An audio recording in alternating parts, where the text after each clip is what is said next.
الحمد لله رب العالمين والصلاة والسلام على أشرف الأنبياء والمرسلين نبينا محمد وعلى آله وصحبه أجمعين ومن تبعهم بإحسان إلى يوم الدين أما بعد মহান আল্লাহর সমস্ত প্রশংসা, দরুদ ও সালাম নাযিল হোক নবী মুহাম্মদুর রাসূলুল্লাহ সাল্লাল্লাহু আলাইহি সাল্লামের উপর। আজকে আপনাদের সামনে পুনরায় আরম্ভ করব আকীদা ওয়াসিতিয়া থেকে দর্স। আকীদা ওয়াসিতিয়া এটি আমাদের কোর্সে একটি গুরুত্বপূর্ণ সাবজেক্ট। বাকি সাবজেক্টগুলি পরবর্তীতে শুরু করা হবে ইনশাআল্লাহ। তবে আকীদা ওয়াসিতিয়ার প্রথম অংশ, সেই কিতাবটির প্রথম অংশটি চতুর্থ লেভেলে প্রায় শেষ হয়ে গেছে। এখন শেষ অংশটি এই লেভেলে, পঞ্চম লেভেলে পড়াশোনা হবে। আজকের বিষয়বস্তু হচ্ছে আহলে সুন্নাত ওয়াল জামাত সম্পর্কে, যে আহলে সুন্নাত ওয়াল জামাত এই উম্মতের যতগুলি ফিরকা, দল, উপদল আছে, সেসব দল উপদলের মাঝখানে মধ্যপন্থী আর হকপন্থী দল সর্বদাই মধ্যপন্থী হয়। এটি আল্লাহ রাব্বুল আলামিনের পক্ষ থেকে। আর মধ্যপন্থী কয়েক দিক দিয়ে, সেই দিকগুলি এখানে বর্ণনা করা হয়েছে। পাঁচটি দিক বর্ণনা করা হয়েছে যে এই উম্মতের আহলে সুন্নাত ওয়াল জামাত যারা কোরআন এবং সুন্নাহর অনুসারী, আল্লাহ এবং রাসূলের আনুগত্যকারী, যারা বিনা কোনো শর্তে আল্লাহ রাসূলের বিধান মেনে চলে, তারা মধ্যপন্থী পাঁচটি দিক থেকে। এই পাঁচটি মূলনীতি আজকে পেশ করা হবে, অত্যন্ত গুরুত্বপূর্ণ পাঁচটি মূলনীতি। যে মূলনীতিগুলির ক্ষেত্রে আহলে সুন্নাত ওয়াল জামাত মধ্যপন্থা অবলম্বন করেছেন। লেখক বলছেন যে ওয়াসাতিয়াতু আহলুস সুন্নাত ওয়াল জামাআহ বাইনা ফিরাকিল উম্মাহ। আপনাদের কাছে ফটোকপি করা এই বই আছে, আর ইনশাআল্লাহ তাআলা খুব তাড়াতাড়ি আপনার বই পাবেন। এখন আপাতত ফটোকপি করা বই দিয়ে কাজ চালান। আর বইটি বাংলাদেশে ছেপে গেছে, আকীদা ওয়াসিতিয়া, আর এখানে সৌদি আরবে অনুমতি হয়ে গেছে এবং প্রেসে আছে। হয়তো কিছুদিনের মধ্যে সৌদি আরবে বইটি ছাপছে ইনশাআল্লাহ। তো ছেপে গেলে ইনশাআল্লাহ ফ্রি এক কপি করে পাবেন যারা এখানে পড়াশোনা করবেন এই কোর্সে, আকীদা ওয়াসিতিয়া। তো চতুর্থ অধ্যায়ে দেখবেন, আপনাদের কাছে কিতাব আছে হয়তো। লেখক বলছেন ওয়াসাতিয়াতু আহলিস সুন্নাত ওয়াল জামাআহ বাইনা ফিরাকিল উম্মাহ। উম্মতের অর্থাৎ এই উম্মতে মুহাম্মাদিয়ার যতগুলি ফিরকা অর্থাৎ দল উপদল আছে, তার মাঝখানে আহলে সুন্নাত ওয়াল জামাত মধ্যপন্থী। ঠিক তেমনি যেমন দ্বীনে ইসলাম এবং মুসলিমরা, দ্বীনে ইসলাম অন্যান্য দ্বীনের মাঝে মধ্যপন্থা দ্বীন, এবং দ্বীনে ইসলামের অনুসারে মুসলিমরা অন্যান্য ধর্ম অবলম্বীদের মাঝখানে মধ্যপন্থা রয়েছে। যেমন ইহুদি ধর্মে কঠোরতা ছিল বিধিবিধানে, পক্ষান্তরে খ্রিস্টান ধর্মে অত্যন্ত সরলতা ছিল। ইহুদি ধর্মে অনেক হালাল জিনিসকে হারাম করা হয়েছিল, হালাল হারামের ক্ষেত্রেও যদি দেখি তো এরকম আমরা দেখতে পাবো। পক্ষান্তরে খ্রিস্টান ধর্মে অনেক খাবিস এবং নাপাক জিনিসকে হালাল করা হয়েছে। ইসলামে মধ্যপন্থা অবলম্বন করা হয়েছে। তাইয়্যিবাতকে, পাক পবিত্র জিনিসগুলিকে আল্লাহ হালাল করেছেন এবং খাবিস জিনিসগুলিকে হারাম করেছেন। এইরকমই শাস্তির ক্ষেত্রেও যদি কেউ কাউকে খুন করে, তাহলে ইহুদি ধর্মে বিধান ছিল যে হত্যার বদলে হত্যা, কিসাস, শুধু মাফ করলে মাফ হবে না। রক্তপণ নিয়ে, দিয়াত নিয়ে, কোনো বিনিময় নিয়ে, আর্থিক বিনিময় নিয়ে মাফ হবে না, বরং হত্যার বদল হত্যা, কিসাস ছাড়া আর কোনো বিকল্প ছিল না ইহুদি ধর্মে। পক্ষান্তরে খ্রিস্টান ধর্মে কিসাস ছিল না, মাফ করে দাও। খ্রিস্টান ধর্মের আদর্শ হচ্ছে যদি কেউ তোমার এক গালে মারে তো আর এক গাল পেশ করে দাও, আর এক গালে আপনাকে চড় দিয়েছে আর একটা গাল পেশ করে দেন আপনার, তো মাফ করে দাও শুধু। ইসলাম মধ্যপন্থা অবলম্বন করেছে। এখন ফেরকা দল উপদলে আসেনি, মানে অন্যান্য উম্মাত, অন্যান্য ধর্ম অবলম্বী এবং ইসলাম এবং মুসলিমদের ক্ষেত্রে যে কথাগুলি বলতে চাইছি, ইসলাম কি করেছে? মধ্যপন্থা অবলম্বন করেছে। কেউ যদি কিসাস নিতে ইচ্ছুক হয়, কিসাস নিতে পারে। আল্লাহ বলেন কুতিবা আলাইকুমুল কিসাস, তোমাদের জন্য হত্যার বদলে হত্যা, কিসাসকে ফরজ করা হয়েছে। কেউ যদি মনে করে যে আমার আত্মীয় ওয়ারিসিন যারা, তা আমাদের নিকট আত্মীয় হত্যা করা হয়েছে, আমাদের দাবি দেওয়া হচ্ছে যে হত্যার বদলে হত্যা করা হোক খুনিকে, তাহলে তাদের হক রয়েছে। আর যদি মনে করে যে আমরা হত্যার বদল হত্যা চাই না, মাফ করে দেব, তবে আমরা রক্তপণ দিয়াত নেব, রক্তের বিনিময় নেব, তাহলে নিতে পারে। দিয়াতের কথা আল্লাহ কোরআনে বলেছে। যদি মনে করে যে না, আমরা রক্তের বিনিময় নেব না, পণও নেব না, এবং আমরা খুনের বদল খুনও করব না, চাই না, কেসাস চাই না, কেসাস তলব করি না কাজীর কাছে অথবা ইসলামিক সরকারের কাছে, মাফ করে দিলাম, তাহলে মাফ করে দিতে পারে, বিনা কোনো বিনিময়ে, বিনা কেসাসে মাফ করে দিতে পারে। তিনটির মধ্যে কোনো একটি এখতিয়ার করতে পারে। ইসলাম মধ্যপন্থা রয়েছে, ইসলাম ইহুদি ধর্ম এবং খ্রিস্টান ধর্মের মাঝখানে। তো লেখকের জন্য বলছেন যে বালহুম আল ওয়াসাত ফি ফিরাকিল উম্মাহ, উম্মতের যতগুলি দল উপদল রয়েছে সেই দলগুলির মাঝখানে আহলে সুন্নাত ওয়াল জামাত হচ্ছে মধ্যপন্থী। যেমন কামা আন্নাল উম্মাতা হিয়াল ওয়াসাত ফিল উমাম, অন্যান্য অনেক উম্মাত যে পৃথিবীতে এসছে, অনেক জাতি এসছে, সেসব জাতির মাঝখানে যেমন এই উম্মাত অর্থাৎ মুসলিমরা মধ্যপন্থী, ইসলাম এবং মুসলিমরা মধ্যপন্থী। তারপরে প্রথম মূলনীতি যেটি যে বর্ণনা করেছেন সেটি হচ্ছে ফাহুম ওয়াসাতুন ফি বাবি সিফাতিল্লাহি সুবহানাহু ওয়া তাআলা, আল্লাহর গুণাবলীর ক্ষেত্রে আহলে সুন্নাত ওয়াল জামাত অন্যান্য গুমরাহ দলগুলির মাঝে মধ্যপন্থা অবলম্বন করেছে, মধ্যপন্থী। গুমরাহ দলগুলি কি? একদিকে মুআত্তিলা, জাহমিয়া।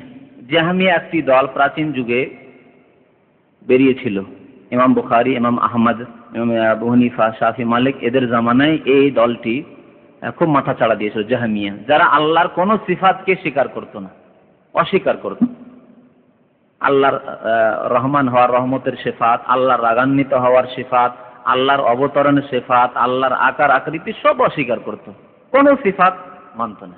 আল্লাহ যার 99টি গুণবাচক নাম আছে, নামও অস্বীকার করত, এবং নাম থেকে যে গুণগুলি বের হয় আল্লাহর ক্ষমার সিফাত সবগুলিকে অস্বীকার করত। জাহমিয়াদের বিরুদ্ধে ইমাম বুখারীর যদি কিতাবুত তাওহীদ শেষ দিকে একটি অধ্যায় রয়েছে, কিতাবুত তাওহীদ, বুখারী শরীফে পড়েন তাহলে বুঝতে পারবেন যে কিভাবে ইমাম বুখারী রাহমাতুল্লাহ জাহমিয়াদের খণ্ডন করেছেন ভ্রান্ত আকীদা এবং মতবাদের। তো জাহমিয়ারা আল্লাহর নাম এবং গুণাবলীকে অস্বীকার করত। আরেকটি দল জাহমিয়াদের কাছাকাছি রয়েছে, যা আমাদের দেশে এখনো রয়েছে, আশায়েরা বা মাতুরিদিয়া, যারা আল্লাহর সিফাতে ফেলিয়া গুলোকে অস্বীকার করে। আল্লাহর নাম তো স্বীকার করে, কিন্তু 7টি সিফাত বাদ দিয়ে বাকি অন্যান্য যেগুলো কর্মগত সিফাত সেগুলোকে অস্বীকার করে। যেমন আল্লাহর অবতরণকে অস্বীকার করে, আল্লাহর আরশে সমাসীন হওয়াকে অস্বীকার করে। আল্লাহকে যদি জিজ্ঞেস করা হয় তাদেরকে আল্লাহ কোথায়, বলে যে আল্লাহ আরশ আছে, বলে কি বলে? সর্বস্থানে বিরাজমান, তাই অস্বীকার করলো না আল্লাহর সিফাতকে। আল্লাহ কোরআনে বলছে আর রহমান আলা আরশিস ইস্তাওয়া, আল্লাহ রহমান আরশে সমাসীন, তারা অস্বীকার করে। আল্লাহর আকার আছে, আল্লাহর হাত আছে, আল্লাহর চেহারা আছে, আল্লাহর আকারের কথা বলা হয়েছে, আল্লাহ শোনেন, আল্লাহ দেখেন, আল্লাহর চক্ষু আছে, এসব কথা কোরআনে আছে না নেই? তারা এগুলি হচ্ছে আল্লাহর সিফাত, এগুলি তারা অস্বীকার করে। এদেরকে বলা হয় গুমরাহ ফিরকাদের মধ্যে, এরা নিজেরা আশআরী অথবা মাতুরিদি, তারা নিজের নাম নিজে রেখেছে, তারা আশআরী ও মাতুরিদি। আবুল হাসান আশআরীর এরা অনুসারী অথবা আবু মানসুর মাতুরিদের অনুসারী। এ সম্পর্কে এর আগেও আলোচনা অনেকবারই হয়েছে। তো এইদিকে যারা আল্লাহর নামকে অস্বীকার করে আর সাথে গুণাবলীকে অস্বীকার করে, যেমন জাহমিয়া, অথবা আল্লাহর গুণগুলিকে অস্বীকার করে, যেমন আশআরী মাতুরিদি, একদিকে রাখেন এদেরকে। আর আরেকদিকে রাখবেন কাদেরকে? যারা আল্লাহর গুণকে এমন করে স্বীকার করে যে আল্লাহর গুণগুলি আমাদের মতো। ওই দলটির নাম হচ্ছে মুশাব্বিহা, যারা তাসবিহ দিয়ে থাকে, অর্থাৎ আল্লাহর গুণগুলিকে মানুষের গুণের সাথে তুলনা করে থাকে, সাদৃশ্যতা পোষণকারী দল মুশাব্বিহা। একদিকে কি বললাম? জাহমিয়া, আশআরী, মাতুরিদি, যারা আল্লাহর নামকে অস্বীকার করে, আর আশআরী মাতুরিদি এরা আল্লাহর গুণকে অস্বীকার করে। একদিকে রাখেন এদেরকে, বলবেন না। আর একদিকে রাখেন মুশাব্বিহা, অর্থাৎ যারা আল্লাহর গুণগুলিকে মানুষের গুণের সাথে বা সৃষ্টির মাখলুকের গুণের সাথে তুলনাকারী, মুশাব্বিহা তাদের নাম আরবিতে। তারা কি করে? তারা বলে আল্লাহ অবতরণ করেন আমাদের মতোই, আল্লাহ আরশে সমাসীন আমাদের মতোই, আল্লাহর আকার মানুষের মতোই, বুঝতে পারছেন? আল্লাহর হাত সৃষ্টির মতোই, আমাদের হাত যেমন দেখছি আল্লাহর হাত এরকম, নাউযুবিল্লাহ।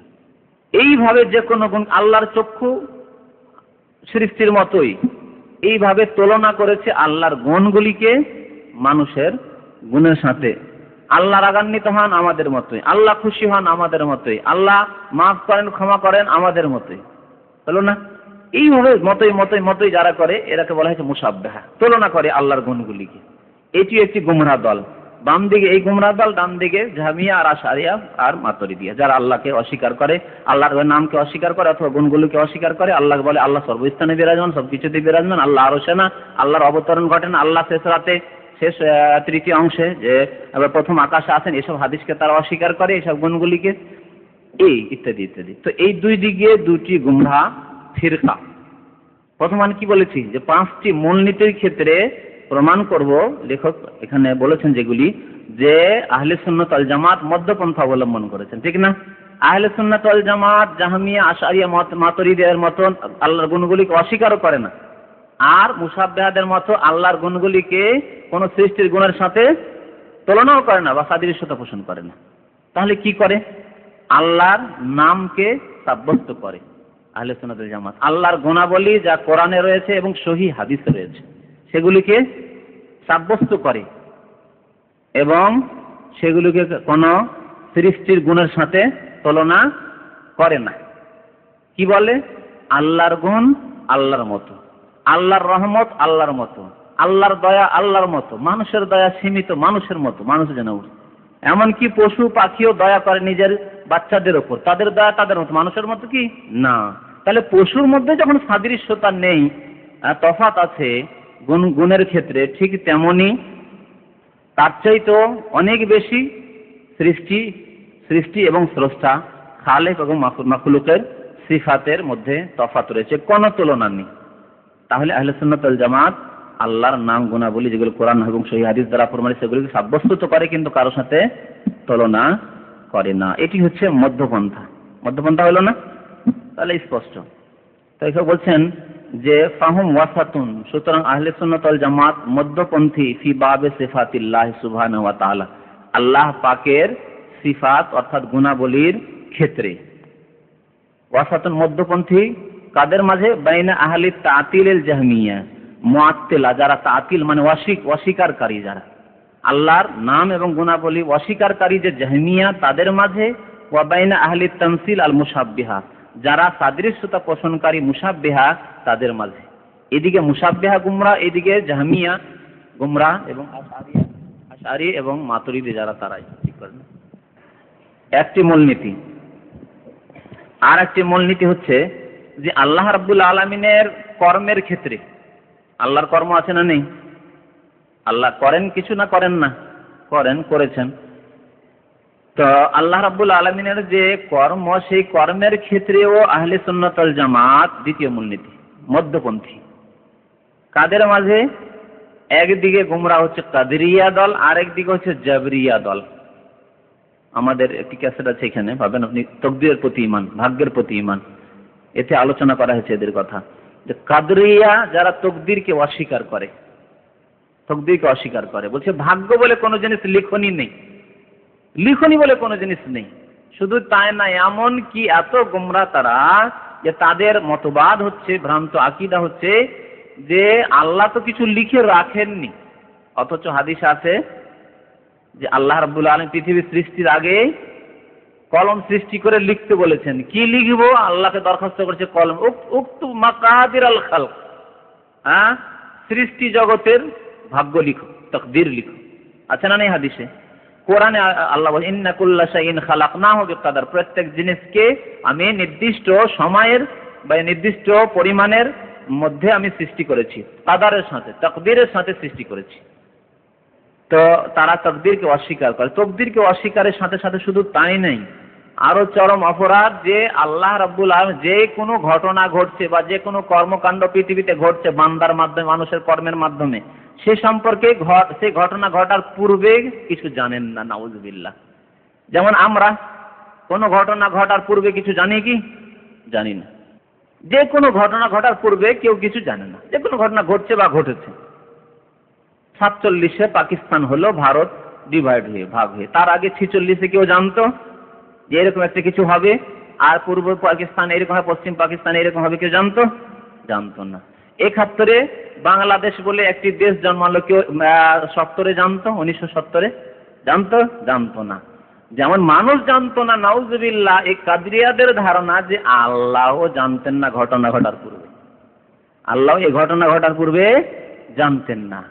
কত বড় কুফরি কথা। এই জন্য যারা তাকদীরকে অস্বীকার করে তাদের কোনো আমল কবুল হয় না। সাহাবী আব্দুল্লাহ বিন ওমর বলেছিলেন, যখন ওই বাসরায় এই কাদরিয়া প্রথম জন্ম নিল, তাদের সম্পর্কে যখন তাকে বলা হলো মদিনায়, তখন তিনি বললেন যে তাদেরকে শুনিয়ে দিও, ওই বাসরা ইরাকবাসীকে তাদেরকে বললেন যে ওই ভ্রান্ত গোমরাদেরকে বলে দিও যে যদি তারা পাহাড় সমপরিমাণ নেকি এবং আকীদা এবং আমল নিয়ে আসে, আল্লাহ রাব্বুল আলামিন কবুল করবেন হাত্তা ইউমিনু বিল কদরি, যতক্ষণ পর্যন্ত তকদিরকে তারা বিশ্বাস না করবে। তো কাদরিয়া একটি গোমরা দল, যে আল্লাহ কোনো কিছু লিখে রাখেননি, ভাগ্য বলে কোনো জিনিস নেই, যা করছি তাই হচ্ছে, এবং যতক্ষণ করিনি আল্লাহ জানেন না, একটি গোমরা দল। পক্ষান্তরে এদের একবারে বিরোধী দল, তাদের নাম হচ্ছে জাবরিয়া। জাবর মানে জবরদস্তি করা, জবরদস্তি বুঝেন তো না, বাই ফোর্স কোনো কাজ করা, ওই থেকে জাবরিয়া। জবরদস্তি ওই যে জাবার থেকে এসছে, জাবার আরবিতে মানে কাউকে মজবুর করা, বাধ্য করা। তো জাবরিয়া দলের আকীদা হলো যে আল্লাহ আমাদেরকে এমন ভাবে তকদিরে লিখে রেখেছেন যে আমরা বাধ্য, যা তকদিরে লিখেছেন তাই করতে বাধ্য, এবং এই জন্যই বাধ্য যে আল্লাহ তকদিরে লিখেছেন, আল্লাহ না লিখলে আমরা এরকম করতাম না। বুঝতে পারছেন না? ব্যাপারটিকে উল্টো করে দিয়েছে তারা।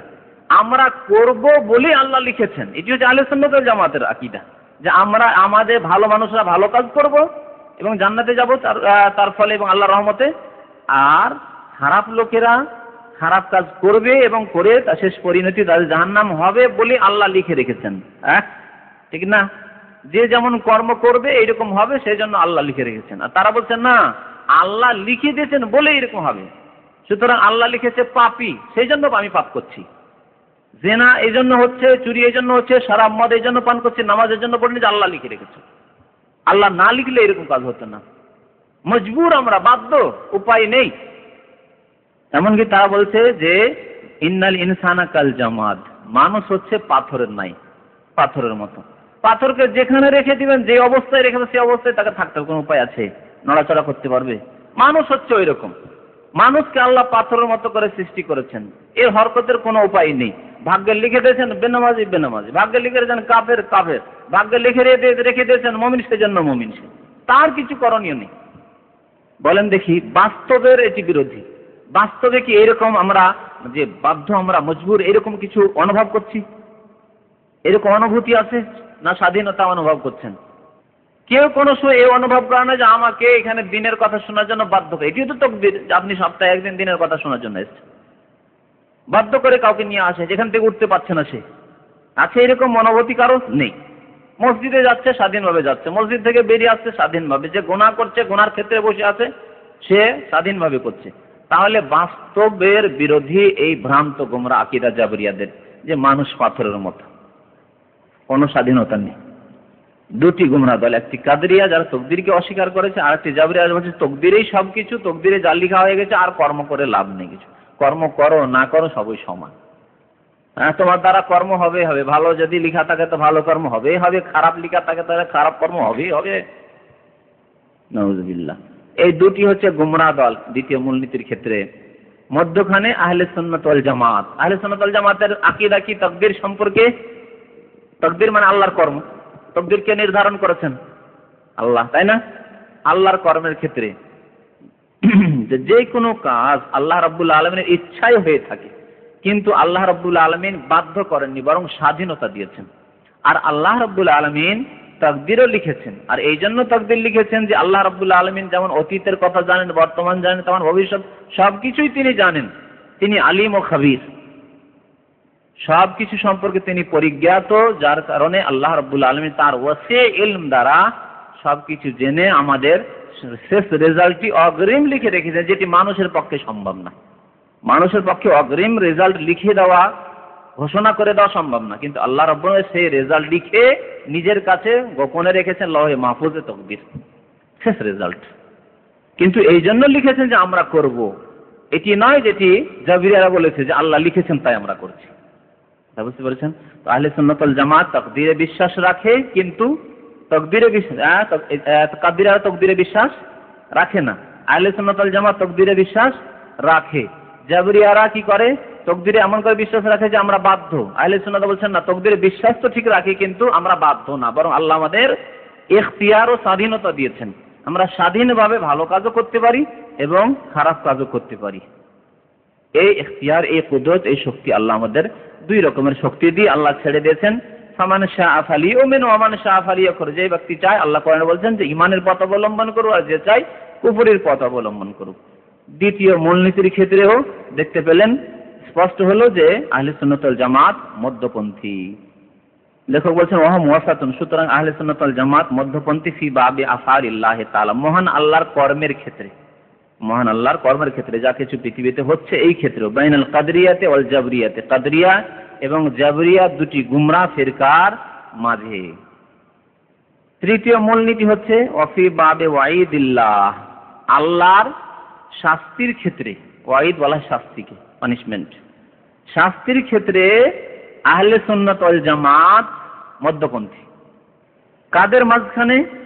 একটি দল হচ্ছে মুরজিয়া, একটি দলের নাম হচ্ছে মুরজিয়া। এই দলও খুব প্রাচীন গুমরাহ দল। ইমাম বুখারী রাহমাতুল্লাহ আলাইহির জামানায় ছিল, ইমাম আবু হানিফার জামানায় ছিল, ইমাম আহমদ বিন হাম্বল আইম্মায়ে কেরামদের জামানায় ছিল। তো এই মুরজিয়া একটি দল, আর একটি দল হচ্ছে ওয়াইদিয়া, কাদরিয়াদের ওয়াইদি, কাদরিয়া থেকে একটি দল, আবার দল থেকে উপদল বের হয় ওয়াইদিয়া। তো মুরজিয়া আর ওয়াইদিয়া, মুরজিয়া আর ওয়াইদিয়াদের আরো নাম আছে, মানে এই ওয়াইদিয়া যারা শাস্তিতে বিশ্বাসী, তারা যেমন খাওয়ারিজ, মুতাজিলা এরা। তো মুরজিয়াদের আকীদা হচ্ছে, মুরজিয়া আরজা শব্দ থেকে, আরজা মানে বিলম্ব করা বা কোনো জিনিসকে পিছনে সরিয়ে দেওয়া।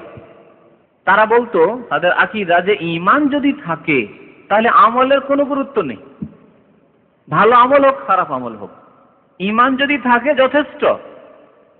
আল ঈমান ইয়াকফি লিন নাজাত, তারা বলতো যে ঈমান মুক্তির জন্য যথেষ্ট।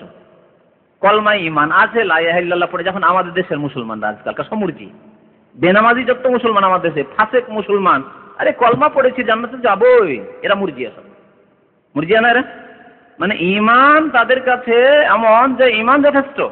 এই আকীদাই মুরজিয়া, প্রাচীন যুগের মুরজিয়াদের ছিল। তারা বলতো লা ইয়াদুররু মাল ঈমান মাসিয়া, প্রথম বলতো আল ঈমান ইয়াকফি লিন নাজাত, মুক্তির জন্য ঈমান যথেষ্ট।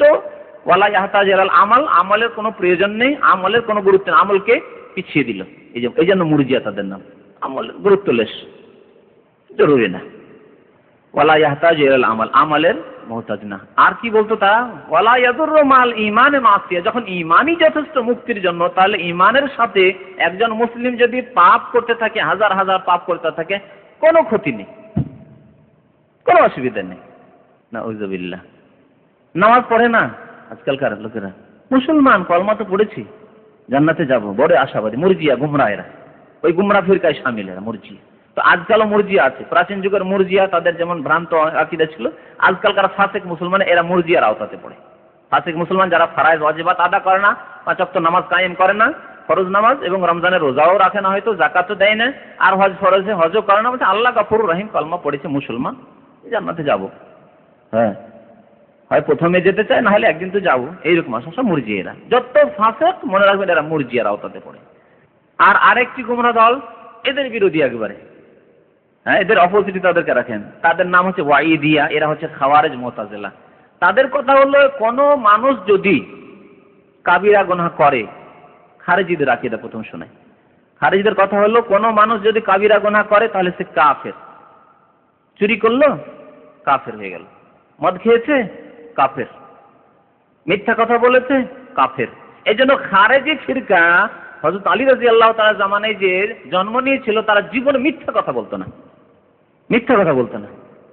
কেন? মিথ্যা কথা বলা আহলে সুন্নাত ওয়াল জামাতের নিকট কি?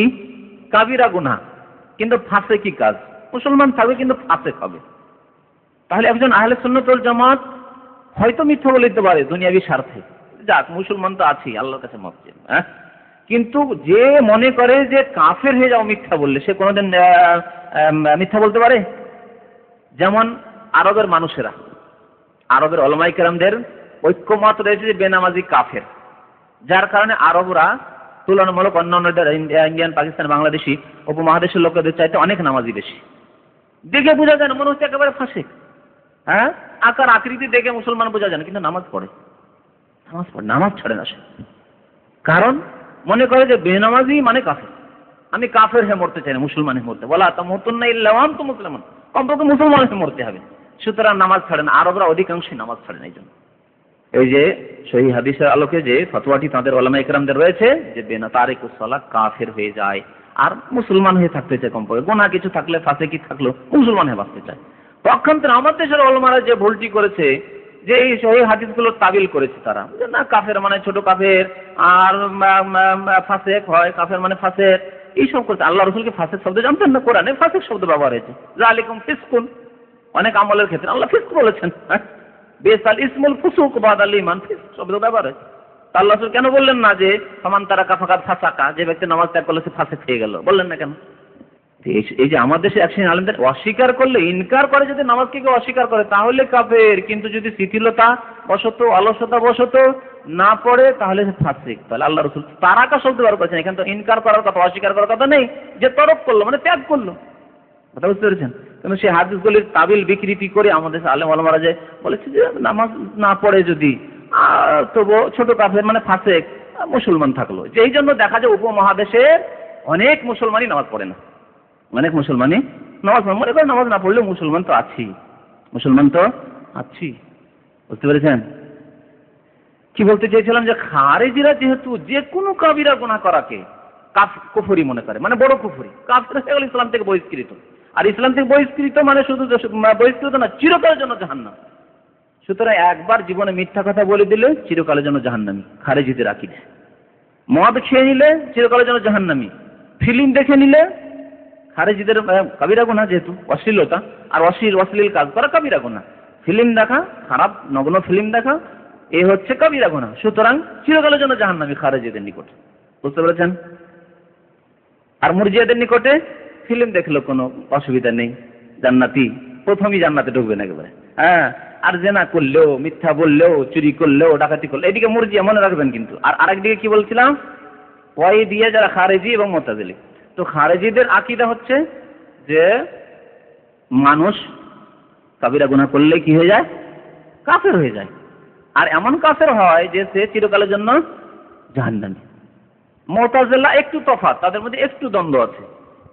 বলছে যে কেউ কাবিরা গুনাহ করলে, মদ খেয়ে নিল, তাস খেললো, জুয়া খেললো, তাহলে কি হলো, ইসলাম থেকে বেরিয়ে গেল, ইসলাম থেকে বেরিয়ে গেল, কিন্তু কাফের হলো না। মানে ইহ জগতে তাকে কাফের বলবো না, এই কাফের, কাফের বলবো না তাকে, এই হুকুম লাগাবো না তার উপর যে অমুক কাফের হয়ে গেছে, জুয়া খেলেছে সেজন্য কাফের হয়ে গেছে, ফিল্ম দেখেছে ওই জন্য কাফের হয়ে গেছে, এই হুকুম লাগাবো না। মিথ্যা বলেছে কাফের হয়ে গেছে বলবো না। তবে পরকালের পরিণতি হচ্ছে যে চিরকাল জাহান্নাম। ওখানে আবার একমত হয়ে গেছে এর সাথে, খারেজিদের সাথে মুতাজিলারা। মুতাজিলার কথা হলো যে দুনিয়াতে তো কাফের বলবো না, তবে ইসলাম থেকে বেরিয়ে গেছে। ইসলাম থেকে বেরিয়ে থাকবে কোথায়? ইসলাম থেকে বেরোলে হয় মুসলিম নয় কাফের, তাই না? কিন্তু না, তারা বলছে না, হয় মুসলিম কাফের না, আর একটা তৃতীয় স্থান আছে। এই জন্য মুহাদ্দিসরা তাদের সম্পর্কে বলছেন ইউসবিতুন আল মানজিলা বাইনাল মানজিলাতাইন, ইসলাম এবং কুফরের মাঝখানে তৃতীয় একটি স্থান তারা সাব্যস্ত করেছে, যে মুসলিম কাফের মধ্যখানে, লা মুসলিম ওয়ালা কাফের, মুসলিমও না কাফেরও না। বুঝতে পারছেন? মুতাজিলাদের কথা বাইন বাইন, মাঝামাঝি থাকলো তারা, এদিকেও না ওইদিকেও না থাকলো, এইরকম হয়ে থাকলো, দুনিয়াতে থাকলো, কাফেরও বলতে পারছি না, মুসলিমও বলতে পারছি না। পরকালে খারেজিদের সাথে একমত, চিরকালের জন্য জাহান্নাম, কাবিরা গুনাহ করেছে সেজন্য। বুঝতে পারছেন? রোজা ছেড়েছে, চিরকালের জন্য জাহান্নাম। হজ করেনি, মরে গেছে, হজের সামর্থ্য ছিল, চিরকালের জন্য জাহান্নাম। যাকাত দেয়নি, চিরকালের জন্য জাহান্নাম। এইভাবে যত কাবিরা গুনাহ হতে পারে যদি করে নিয়ে থাকে আর তওবা না হয়ে থাকে, মানে ইসলামের দিকে আবার ফিরে না আসে, ইসলামে ফিরে মানে নতুন করে মুসলমান তাদের এই আকীদা এটা। আর যদি না ফিরে এসে অবস্থায় মরে যায়, কাবিরা গুনাহের অবস্থায় মরে যায়, তাহলে চিরকালের কাফের এবং চিরকালের জন্য জাহান্নামী। তাদের নিকটে, খারেজিদের নিকটে, মুতাজিলাদের নিকটে। শাস্তি কেমন দেখে, চরম শাস্তি তাদের। ওয়াইদ মানে শাস্তি। তো শাস্তির ক্ষেত্রে এরা চরমপন্থী, এমন শাস্তি যে দুনিয়াতে কাফের হয়ে যাবেন কাবিরা গুনাহ করলে, বড় পাপ করলে, আর পরকালে চিরকালের জন্য জাহান্নাম, ইসলাম থেকে বেরিয়ে গেলেন। আর মুরজিয়াদের নিকটে পাহাড়ের মতো গুনাহ করে দেন না, শুধু শিরিক আর কুফরি করবেন না, শিরিক আর কুফরি করবেন না, কলমায় বিশ্বাস রাখবেন, একবার পাক্কা মুসলমান। এমনকি তারা এত দূর কথা, ভ্রান্ত কথাবার্তা বলেছে যে তার ইমানে আর আবু বকর উমরের ইমানে কোনো তফাৎ নেই। মুরজিয়াদের নিকটে আবু বকর ওমর খলিফাদের ইমানে, সাহাবীদের ইমানে, আর একজন ফাসিক জুয়া খেলে, তাস খেলে, আর কোন ফিল্ম দেখে, আর একজন লোক জেনা করে, ব্যভিচার করে, নামাজ ছাড়ে, তার ইমানে কোনো তফাৎ নেই। এও জান্নাতি প্রথমে, ও জান্নাতি প্রথমে। গোমরা না দুটি দল, মুরজিয়া গোমরা আর ওয়াইদিয়া খারেজি মুতাজিলি এরা গোমরা। আহলে সুন্নাত ওয়াল জামাত মধ্যখানে। আহলে সুন্নাত ওয়াল জামাতের তাহলে ওয়াইদ শাস্তির ক্ষেত্রে, আর ওয়াইদের অপোজিট হচ্ছে ওয়াদা, মানে আল্লাহর ওয়াদা। আল্লাহ ভালো লোকদের সাথে, সৎ ব্যক্তিদের সাথে, ইমানদারদের সাথে নেয়ামতের ওয়াদা করেছেন, তোমাদেরকে পুরস্কৃত করব। আর যারা পাপিষ্ঠ তাদের ক্ষেত্রে শাস্তির কথা বলেছেন, তাদেরকে শাস্তির ধমক দিয়েছেন, তোমাদের জন্য এইরকম শাস্তি রয়েছে, জেনার এই শাস্তি রয়েছে, চুরির এই শাস্তি রয়েছে, আর ডাকাতে এই শাস্তি রয়েছে, আর অশ্লীলতার এই শাস্তি রয়েছে, এইভাবে শাস্তির কথা বলেছেন। তাহলে কোরআন এবং হাদিসে শাস্তির কথাও যেমন আছে, তেমন আল্লাহর নিয়ামতেরও ওয়াদা আছে, ওয়াদ আর ওয়াইদ। আহলে সুন্নাত ওয়াল জামাত মধ্যপন্থা অবলম্বন করেছেন মুরজিয়া এবং খারেজি মুতাজিলি ওয়াইদিয়াদের মাঝখানে। কি যে একজন মানুষ, তার জন্য শুধু ঈমান যথেষ্ট না, ঈমানের সাথে সাথে সৎ আমল থাকতে হবে মুক্তির জন্য। এই জন্য আল্লাহ যে কোনো জায়গায় কোরআনে ঈমানের কথা বলেছেন, তার সাথে কি বলেছেন? সৎ আমলের কথা বলেছেন। ইন্নাল্লাযীনা আমানু ওয়া আমিলুস সালিহাত, যারা ঈমান নিয়ে আসলো এবং সৎ কাজ করলো। ওয়াল আসরি ইন্নাল ইনসানা লাফী খুসর ইল্লাল্লাযীনা আমানু ওয়া আমিলুস সালিহাত। তাই না? তো এইভাবে কোরআন যদি আপনি চর্চা করেন, দেখবেন যে ঈমান আমল ছাড়া নেই। শুধু ঈমান যথেষ্ট না, বরং ঈমানের সাথে সাথে আমল থাকতে হবে। কিন্তু আমলের কারণে কুফরি হয়ে যাবে, অর্থাৎ কাবিরা গুনাহ করলে কোনো ফরজ তরক করে দিলে, অথবা ওয়াজিব তরক করে দিলে, অথবা কোনো হারাম কাজ করে দিলে, কাবিরা গুনাহ করলে কাফের হয়ে যাবে, তাও না। বুঝতে পারছেন না? মুরজিয়াদের মতো শুধু ঈমান যথেষ্ট না। মুরজিয়ারা কি বলছে? শুধু ঈমান যথেষ্ট মুক্তির জন্য। আহলে সুন্নাত ওয়াল জামাত বলছে না, ঈমান যথেষ্ট না, ঈমানের সাথে আমলও থাকতে হবে। তাহলে মুরজিয়াদের সাথে তফাৎ হয়ে গেল। আর এরা বলছে যে আমলের ক্ষেত্রে যদি ত্রুটি হয়, কাবিরা গুনাহ হয়ে যায়, তাহলে চিরকালের জন্য জাহান্নামী, আর কাফের হয়ে গেল। আহলে সুন্নাত বলছে না, কাফের হলো না, চিরকালের জন্য জাহান্নামীও না, চিরকালের জন্য জাহান্নামীও না, আর কাফেরও না, তবে শাস্তি পাবে। শাস্তির ক্ষেত্রে এদের সাথে তো একমত, কিন্তু চিরকালের জন্য শাস্তি না, আর কাফেরও হবে না, বরং কি হবে? মুমিন মুসলিম নামের সাথে সাথে ফাসিক হবে। কাবিরা গুনাহ করলে ফাসিক হবে, আর চিরকাল জাহান্নামে থাকবে না, চিরকাল শাস্তি পাবে না, কিন্তু এককালীন শাস্তি হবে। সেই সময় বিভিন্ন লোকের বিভিন্ন পাপ হিসাবে বিভিন্ন রকমের সময় হবে। কারোর জন্য কিছু দিনের জন্য হতে পারে, কারোর জন্য হাজার হাজার লাখ লাখ বছরও হতে পারে, বেশি গুনার কারণে। কাউকে আল্লাহ রাব্বুল আলামিন তাদের তওবার জন্য মাফও করে দিতে পারেন, বা রহমতে মাফও করে দিতে পারেন, আল্লাহর ইচ্ছাধীন। যেমন হাদিসে আছে, যদি কেউ মারা যায় এই অবস্থায় যে গুনাহ করলো, কাবিরা গুনাহ করলো, মারা গেল, ফাহুয়া ইলাল্লাহ, তাহলে আল্লাহর মর্জি, ইনশা আযাবাহু ওয়া ইনশা গাফারাল্লাহ। উবাদা বিন সামিত হাদিসটি বর্ণনা করেছেন, লম্বা হাদিস, বুখারী এবং মুসলিমে রয়েছে, যে আল্লাহর মর্জি, আল্লাহ চাইলে তাকে শাস্তি দেবেন, আর আল্লাহ চাইলে তাকে গাফারাল্লাহ, মাফ করে দেবেন। সেটি আল্লাহর মর্জি। আল্লাহ যদি শাস্তি দিতে চান, তো তার ঈমান আছে, সুতরাং তাকে চিরকালের জন্য শাস্তি দেবেন না, এককালীন শাস্তি হবে, নির্দিষ্ট সময়ের জন্য শাস্তি হবে। তাহলে আহলে সুন্নাত ওয়াল জামাত শাস্তির ক্ষেত্রেও মধ্যপন্থা অবলম্বন করেছেন।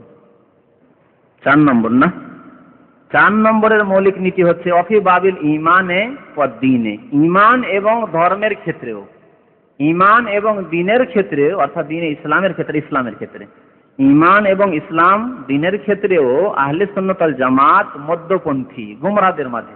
কাদের মাঝে? বাইনাল হারুরিয়াতি ওয়াল মুতাজিলাতি ওয়া বাইনাল মুরজিয়াতি ওয়াল জাহমিয়াতি।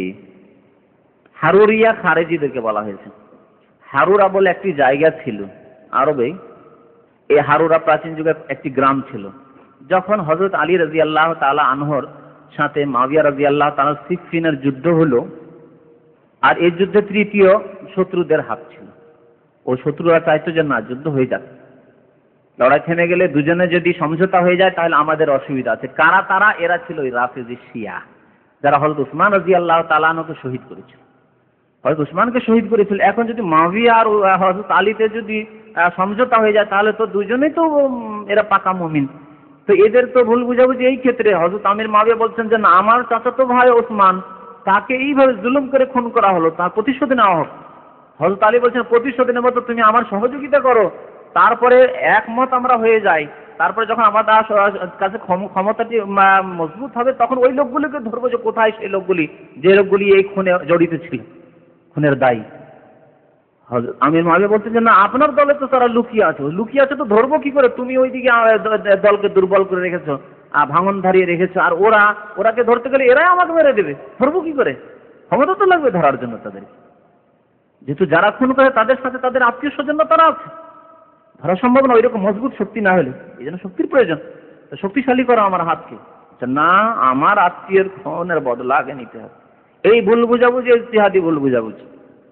নিঃসন্দেহে হক পথে, ইজতিহাদের ক্ষেত্রে হক পথে হযরত আলী রাদিয়াল্লাহু তাআলা আনহু ছিলেন। যাই হোক, যুদ্ধ হয়ে গেল, ওই যারা খুনি তারা চাইছিল যে যুদ্ধ হোক, এদের দুজনে মিল না হয়, সমঝোতা হয়ে গেল, আমাদের অসুবিধা, ধরা খেয়ে যাবো আমরা, বুঝতে পারছেন? তো যাই হোক, যুদ্ধ হয়ে গেল, যুদ্ধে হযরত মুয়াবিয়া রাদিয়াল্লাহু তাআলার দল পরাজিত হয়ে গেল। পরাজিত যখন হলো তখন তারা সারেন্ডার করলো এবং বললো যে দেখো কোরআনের ফয়সালা আমরা মানবো, কোরআনের ফয়সালা নেবো আমরা। কোরআনের ফয়সালার জন্য চুক্তি, ঠিক আছে কোরআনের ফয়সালা মানে কোরআন দিয়ে তো ফয়সালা করতে হবে কাউকে, কে ফয়সালা করবে? হযরত আলী খলিফা। কিন্তু হযরত আলী মুয়াবিয়া রাদিয়াল্লাহু তাআলার পরিপন্থী বিরোধী, সেজন্য হযরত আলী যদি ফয়সালা করেন তাহলে মুয়াবিয়া নাও মানতে পারে, প্রতিপক্ষ। সেই জন্য মধ্যস্থতার জন্য সালিস করা হলো, সালিসে রাখা হলো আবু মুসা আশআরীকে হযরত আলী রাদিয়াল্লাহু তাআলার পক্ষ থেকে প্রতিনিধি, আর আমর ইবনে আসকে রাখা হলো মুয়াবিয়ার পক্ষ থেকে, যে আমার প্রতিনিধি আমর ইবনে আস। মুয়াবিয়া বললেন, হযরত আলী বলেন আমার প্রতিনিধি আবু মুসা আশআরী। এই দুইজনে বসে সমঝোতা করলেন, ঠিক আছে, নিষ্পত্তি করা হলো। এই যে সমঝোতা করার জন্য বসবে, তার আগে আর কে বসতে দেবে? এই যে গুমরাহ একটি দল বেরিয়ে যাচ্ছে খারিজ, যাদের সম্পর্কে প্রিয় নবী মুহাম্মদ রাসূলুল্লাহ সাল্লাল্লাহু আলাইহি ওয়াসাল্লাম ভবিষ্যদ্বাণী করেছিলেন যে খারিজের ইয়ামরুকুনা মিনাদ দ্বীন, এনা দিন থেকে বেরিয়ে যাবে, ইসলাম থেকে বেরিয়ে, কামা ইয়াখরুজুর রাহম কামা ইয়ামরুকুস সাম মিনার রামিয়া, যেমন তীর বেরিয়ে যায় ধনুক থেকে, ধনুক থেকে যখন তীর বেরিয়ে যায় আর ফিরে আসে? কোনদিন ফিরে আসবে না, চলে গেল, শিকারীকে লাগলো না কোথায় চলে গেল, আর ফিরে আসছে না সেই তীর। ওই রকমই এমন ভাবে ইসলাম থেকে বেরিয়ে যায়, যেহেতু ইসলাম থেকে বেরিয়ে যায় তাদের কাছে সব কাজ ভালো কাজ, আর ইসলামের দিকে ফিরে আসবে না এখন। এরা খারিজি, এদের সম্পর্কে আল্লাহ রাসূল ভবিষ্যদ্বাণী করেছিলেন কোন একটি বিশেষ ঘটনার ক্ষেত্রে। তো এরা বলল যে তোমরা সবাই কাফের হয়ে গেছো, খারিজি দল একটা বেরোচ্ছে এখন 36 হিজরিতে সিফিনের যুদ্ধে পরে যে তোমরা কাফের। হযরত আলীকে বলছে তুমিও কাফের, মুয়াবিয়া তুমিও কাফের, সবাই কাফের। মুমিন তাহলে কে? শুধু খারিজি যারা, বুঝতে পারছেন? যেমন আমার দেশে ওই কবর পূজারী রেজবিরা আছে, তারা বলে কাফের, সবাই কাফের, শুধু আমরাই মুসলমান। যারা কবর মাজার পূজা করে তারাই মুসলমান, বেরেলভিরাও শুধু মুসলমান, বাকি সৌদি আরব তো কাফের, ওরা তো ওয়াহাবি নাজদি, আর বাকি যারা দেওবন্দি হানফি তারাও কাফের। হাজারিওয়ালা ফুটিয়ে ওরা ছেড়ে দেন দেওবন্দির সাথে ওটা বড় শত্রুতা, এটাও কাফের, সবাই কাফের, বাকি শুধু মুসলমান। পৃথিবীতে যদি থাকে তো শুধু রেজবি বেরেলভি যারা কবর মাজার পূজায় বিশ্বাসী, ওরাই মুশরিক আর ওরাই মুসলমান, তাদের আকীদায়। তো খারেজিরা বলল যে আলীও কাফের, আলীর যারা সহচর তারাও কাফের, আর মুয়াবিয়াও কাফের, মুয়াবিয়ার অনুসারী তারাও কাফের, সব কাফের। কেন কাফের? বলছে তোমরা আল্লাহর হুকুম মানলে না, তোমরা মানুষের হুকুম মেনে নিলে। আল্লাহর ফয়সালা, আল্লাহর বিধান মানলে না, তোমরা মানুষের বিধান মেনে নিলে। কেমন করে মানুষের বিধান মানলে? তো মানুষের বিধান কেমন করে মানলে? ভুল বুঝা, মূর্খামি। বলছে কোরআনের ফয়সালা হবে, তা আবু মুসা আশআরী কেন সালিস মানলে? আমর ইবনে আসকে কেন সালিস মানলে? তারা কেন বিচার করবে? তারা বিচার করবে না তো কোরআন কি কথা বলবে নাকি? না আল্লাহ এসে কোরআন দিয়ে ফয়সালা করে? মানুষ তো কোরআন দিয়ে ফয়সালা করবে। আজকাল যে সৌদি আরবের কোর্টে ফয়সালা হচ্ছে কোরআন সুন্নাহ দিয়ে, তো মানুষ কাজী বসেই তো ফয়সালা করছে, কোরআন কি নিজে ফয়সালা করবে? তা তো হবে না। কিন্তু কত গুমরাহি খারেজি ফিরকা গুমরাহ হলো এখানে। তারা বললো যে তোমরা মানুষকে সালিস কেন মানলে, সুতরাং হে আলী তুমিও কাফের, হে মুয়াবিয়া তুমিও কাফের। এমন কাফের মনে করলো যে তাদের খুন করাকে সওয়াবের কাজ মনে করলো, শুধু হালাল না। খারেজি খুন করা কি কাজ মনে করলো? জিহাদ এবং সওয়াবের কাজ মনে করলো, সওয়াবের কাজ মনে করলো। এমন সওয়াবের কাজ মনে করলো যে তারা যুক্তি করলো এক রাতে যে 3 জন বড় বড় নেতা আছে, 3 জনকে এক রাতে সাফ করতে হবে। একটা হচ্ছে আমর ইবনে আস, মিশরের গভর্নর, আর মুয়াবিয়া যে শামের দামেস্কে আছে তাকে, আর আলী রাদিয়াল্লাহু তাআলা যে কুফায় আছে তাকে। এই 3টি হচ্ছে ফিতনার মূল। খারেজিরা বলতে লাগলো যে 3টি হচ্ছে ফিতনার মূল, 3টিকে এক রাতে সাফ করতে হবে। যুক্তি করলো আর 3 জনকে নিযুক্ত করলো যে যেতে হবে, আর রাতে প্রস্তুত থাকবে, ফজর নামাজ পড়তে আসলেই রাস্তায় দেবে, একবার আঘাত করে খুন করে দেবে। সে রাতে আমর ইবনে আস নামাজ পড়তে আসেনি, মুআবিয়া রাদিয়াল্লাহু তাআলা একটু আঘাত লাগলো কিন্তু বেঁচে গেল। আর হযরত আলী রাদিয়াল্লাহু তাআলা ফজর নামাজ পড়তে এসেছিলেন, আর রাস্তাতে আক্রমণ করলো আব্দুর রহমান বিন মুলজাম, খারিজি নাম আব্দুর রহমান। আর খুন হালাল শুধু না, সওয়াবের কাজ মনে করছে, নেকির কাজ, জান্নাতে যাওয়ার কাজ মনে করছে হযরত আলীকে খুন করাকে রাদিয়াল্লাহু আনহু। বুঝতে পারছেন? হযরত আলী শহীদ হয়ে গেলেন। এই খারিজি। তো খারেজিদের কথা বলছিলাম, লেখক বলছেন ঈমান এবং ইসলামের ক্ষেত্রে খারেজি যারা হারুরিয়া, হ্যাঁ, তো এই দলটি যখন হযরত আলী রাদিয়াল্লাহু তাআলার দল থেকে, এরা হযরত আলী রাদিয়াল্লাহু তাআলার দলে ছিল, এরা বলল যে মানলেন কেন? মুআবিয়া ভুল পথে ছিল, মানলেন কেন? আপনি তার সাথে সালিস করলেন কেন? আমরা লড়াই চালিয়ে যেতাম আর কোরআনের না হয় কোরআনের ফয়সালা মানতাম। আবু মুসা আশআরী, আমর ইবনে আস, তাদের মানলেন কেন? তাদের দিয়ে সালিস করলেন কেন? সুতরাং আপনিও কাফের। মুআবিয়া তো কাফের আছে, আপনিও কাফের। এই কাফের যখন বললো, তখন এরা গিয়ে একটি হারুরা বলে গ্রাম ছিল, সেই গ্রামের অধিকাংশ অধিবাসী এরা খারেজি। এই খারেজি মনোভাব তাদের, এই খারেজি আকীদা যে হযরত মুআবিয়া আর আলী সব কাফের হয়ে গেছে, আর এদের অনুসারী যারা সহচর সব কাফের হয়ে গেছে। এই হরুরা গ্রামের এরা অধিবাসী ছিল, এখানে গিয়ে তারা বস্তি করেছিল, এই জন্য হারুরি বলা হয়েছে। এই খারেজিদের অপর নাম হচ্ছে হারুরি। তো এই হারুরিরা ইমানের ক্ষেত্রে কি মনে করতো, যে যেহেতু খারেজি আর খারেজিদের আকীদা আগে বলেছি যে কোনো কাবিরা গুনাহ করলে কি হয়, মানুষ কাফের হয়ে যায় আর চিরকাল জাহান্নামে, যে কোনো কাবিরা গুনাহ করলে কাফের এবং চিরকালের জন্য জাহান্নামী। ইমানের ক্ষেত্রে তাদের এই আকীদা। আর মুতাজিলাদেরও আকীদা বললাম ইমানের ক্ষেত্রে, শাস্ত্রের ক্ষেত্রে বলতে গিয়ে ইমানের ক্ষেত্রটা চলে এসেছে, কিন্তু এটি চতুর্থ মূলনীতি। মুতাজিলাদের আকীদা যে কাবিরা গুনাহ করলে ইসলাম থেকে বেরিয়ে যায় কিন্তু কাফের হয় না দুনিয়ার ক্ষেত্রে, কিন্তু পরকালে শাস্তির ক্ষেত্রে চিরকালের জন্য জাহান্নামী। আর মুরজিয়া আর জাহমিয়াদের মাঝে, মুরজিয়া আর জাহমিয়াদের আকীদা কি, যে ঈমান থাকলেই পরিত্রাণের জন্য যথেষ্ট, মুক্তি হবেই হবে, আমলের কোনো প্রয়োজন নেই। নামাজ রোজা হজ যাকাত থাকলেও চলে, না থাকলেও চলে, আর গুনাহ থেকে বাঁচলেও চলে, না বাঁচলেও চলে, গুনাহ করলেও যদি মুমিন মুসলিম হয় তো জান্নাতে চলে যাবে। এই হচ্ছে মুরজিয়া আর জাহমিয়াদের গুমরাহ আকীদা। তো একদিকে মুরজিয়া জাহমিয়া ঈমান এবং ইসলামের ক্ষেত্রে যে শুধু ঈমান কিসের নাম, বিশ্বাসের নাম, হ্যাঁ এইটিও বলে দিই তাহলে আরো স্পষ্ট হবে। মুরজিয়া জাহমিয়াদের আকীদা একটি হচ্ছে অন্তর থেকে বিশ্বাস স্থাপন করা, দ্বিতীয় হচ্ছে মুখে উচ্চারণ করা, তৃতীয় হচ্ছে অঙ্গ প্রত্যঙ্গ দিয়ে আমল করা, কর্ম করা। তিনটি জিনিসের সমষ্টির নাম হচ্ছে ঈমান, এবং তিনটি সমান গুরুত্ব রাখে। অর্থাৎ যদি অন্তরে বিশ্বাস থাকে, উচ্চারণ না করেন, তাহলে মুমিন না, কাফের।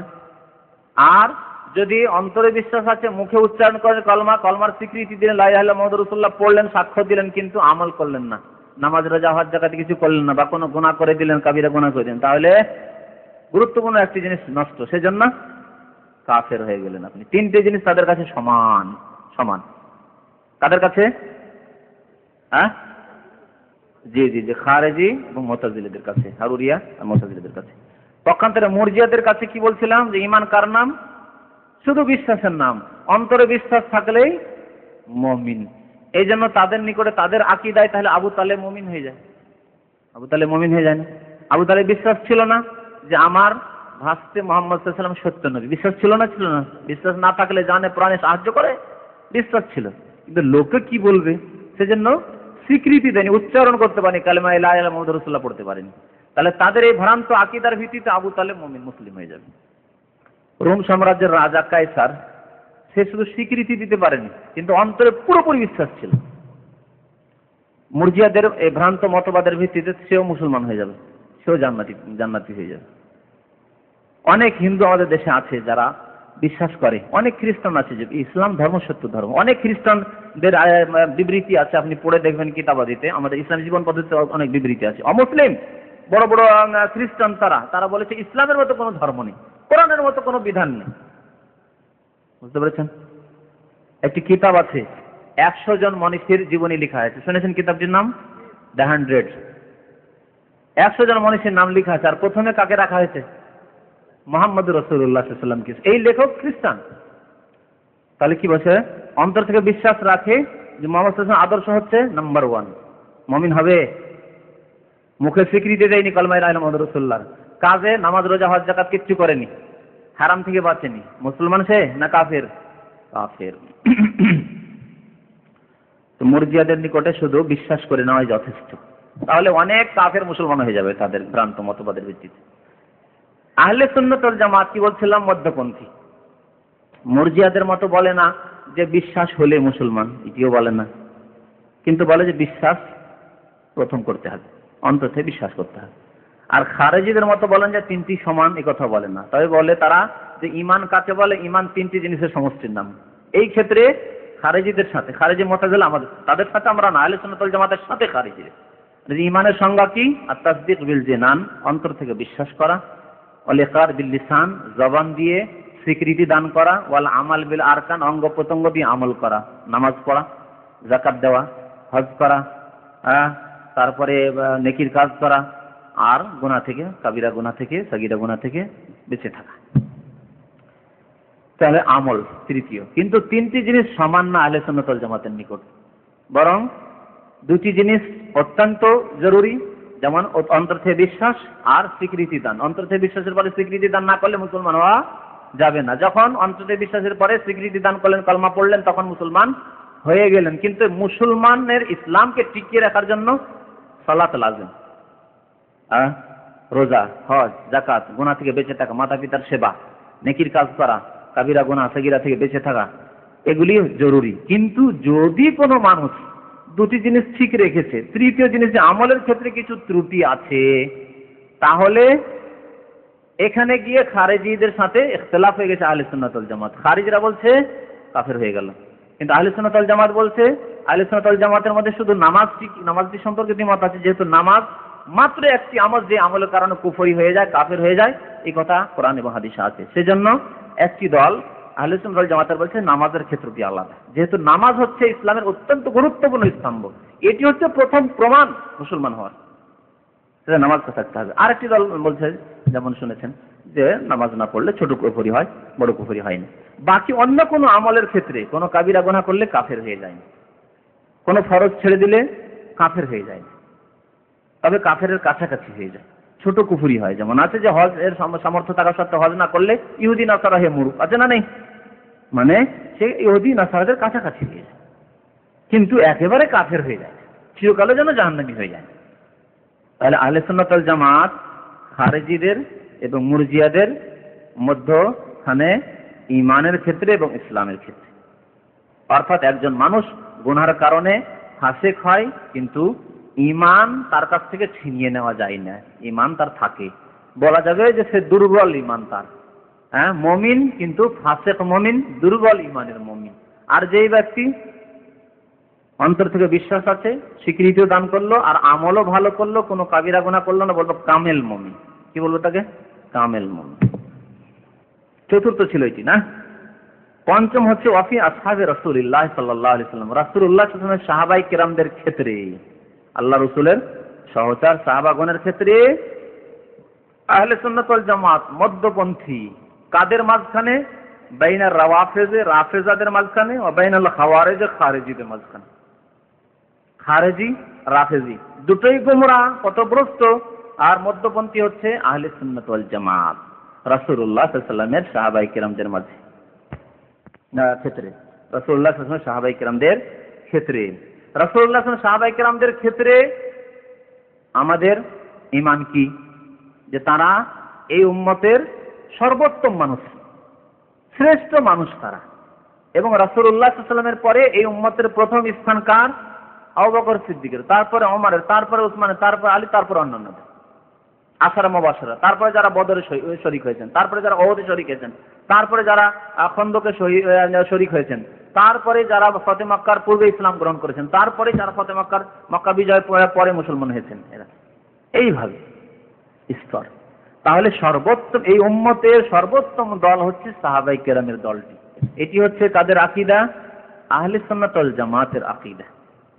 আর রাফেজি আর খাওয়ারিজদের আকীদা, রাফেজি আর খাওয়ারিজদের আকীদা মানে দুটোকে দুই দিকে রাখতে হবে। কিন্তু রাফেজিদের আকীদা সাহাবায়ে কেরামদের মাত্র কয়েকজন সম্পর্কে, মাত্র কয়েকজন, 5 জনের কথা তাদের কিতাব, হয়তো 5 জনের কথা রয়েছে। হযরত আলী, হাসান, হোসেন, ফাতেমা, যদি পুরুষদের ধরেন 5 জন, আর ফাতেমা, তো যদি ফাতেমাকে বাদ দেন তাহলে হাসান হোসেনের পরে 3 জন হলে, আর হচ্ছে মেকদাদ আর আবু যার, এই 5 জনকে বলে যে তারা মুসলমান, আর বাকি সব কাফের, রাফেজি। রাফেজি মানে বর্তমানে যাদেরকে শিয়া বলা হয়, তাদের অধিকাংশ, সিংহভাগ ফিরকা, অনেক ফিরকা আছে তাদের। আহলে সুন্নাত ওয়াল জামাতের 73 থেকে অনেক বেশি ফিরকা তাদের আছে।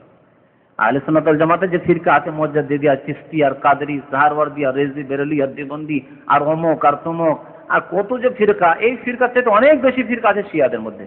আর সমস্ত অধিকাংশ ফিরকা, একটা জাইদি ফিরকা বাদ দিয়ে, বোহরা, আগা খানি, আর আপনার ওই ইমামি, ইসনা আশারি, আর কত রকমের যে ফিরকা আছে আল্লাহ পাক জানে। এই শিয়া রাফেজের মধ্যে যেহেতু সবগুলি গুমরা তাদের, এই জন্য ফিরকার অভাব নেই তাদের মাঝে। তো শিয়া রাফেজিদের আকীদা হচ্ছে যে 5 জন শুধু মুসলমান, বাকি সব কাফের। এটি হচ্ছে শিয়াদের ভ্রান্ত আকীদা। আহলে সুন্নাত ওয়াল জামাত বলছেন যে তারা সবাই মুসলমান, যত সাহাবী সবাই মুসলমান, এবং সর্বোত্তম মুসলমান তারা, সর্বোত্তম দল এই উম্মতের। তাদের মান মর্যাদা কোনো ইমাম, মুহাদ্দিস কেউ পেতে পারে না।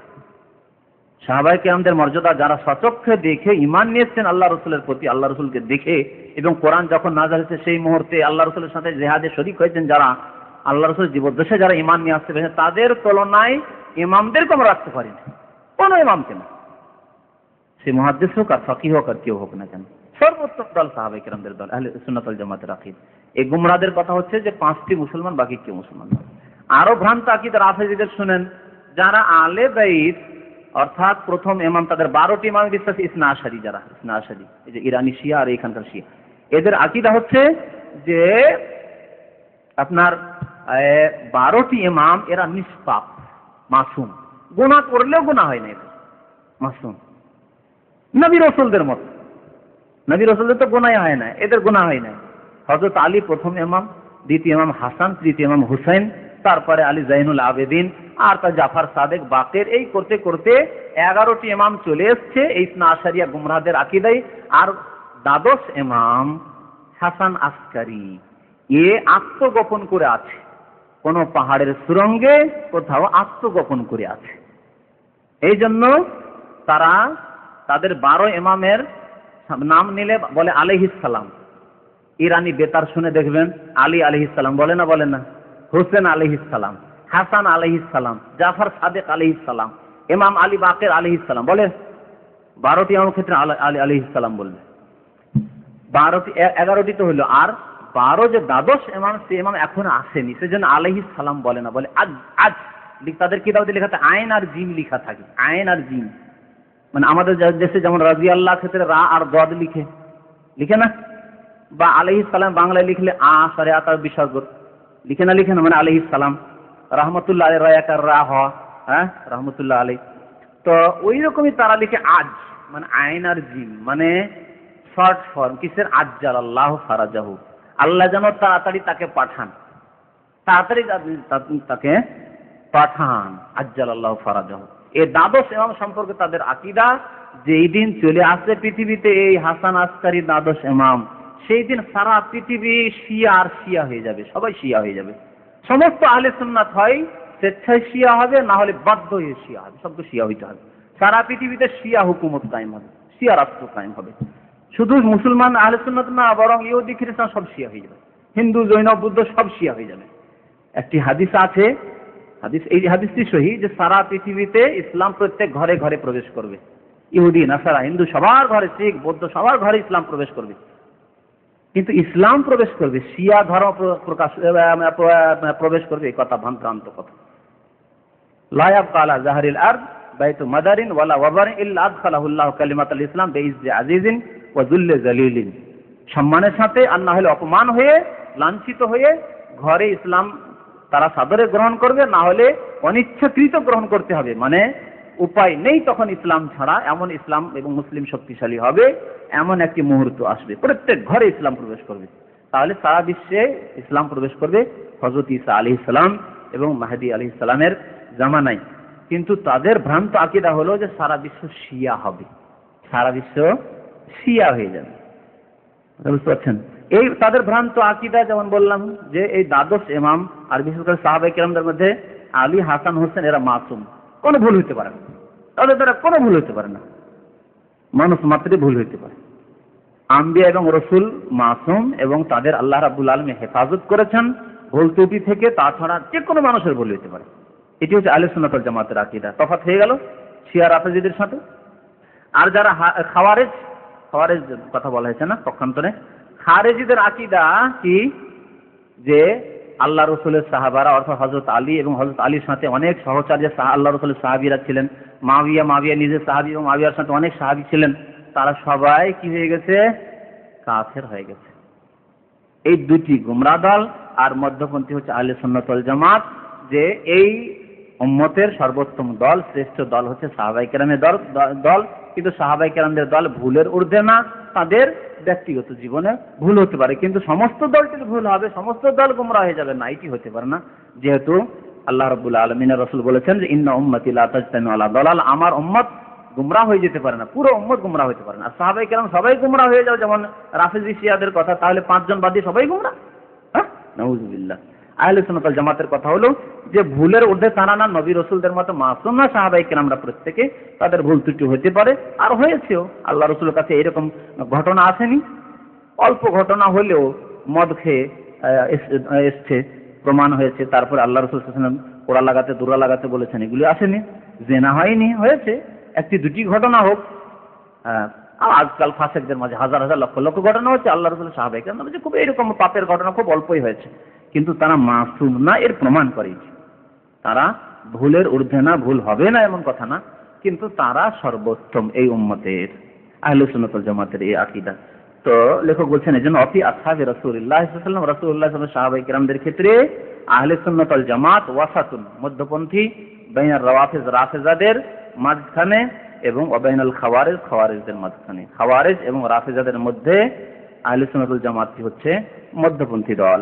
আল্লাহ রাব্বুল আলামিন আমাদেরকে আহলে সুন্নাত ওয়াল জামাতের আকীদা এবং তাদের আমলকে বোঝার, শেখার এবং সেই পথের উপর আমাদেরকে কায়েম থাকার তৌফিক যেন দান করেন। আমিন। সাল্লাল্লাহু আলা নবিয়িনা মুহাম্মদ ওয়া আলা আলিহি ওয়া সাহবিহি আজমাইন।